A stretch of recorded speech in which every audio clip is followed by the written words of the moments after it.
આજે હું એક મહેનતની વાત કરું છું. મારું નામ ગોહિલ કુચી છે. હું ધોરણ 11 માં અભ્યાસ કરું છું અને આજે તાજેતરમાં રચાયેલ ખેલ મહાકુંભમાં જિલ્લા કક્ષાએ મારો બીજો નંબર આવ્યો છે.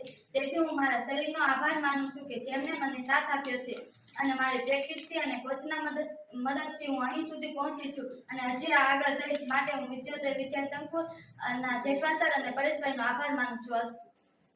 હું તમને આજે મહેનતની વાત કરું છું. મારું નામ બારી હિરણબેન વિનુભાઈ છે. હું ધોરણ 10 માં અભ્યાસ કરું છું. તાજેતરમાં ખેલ મહાકુંભ જિલ્લા કક્ષાએ મારો પ્રથમ નંબર આવેલો છે. સૌપ્રથમ તો હું મારા શરીરનો આભાર માનું છું અને આભાર માનું છું જેને મને સાથ આપ્યો અને પ્રેક્ટિસ અને મારા કોચને પણ હું આભાર માનું છું. જેઠવા સર અને પરેશભાઈનો પણ આભાર માનું છું.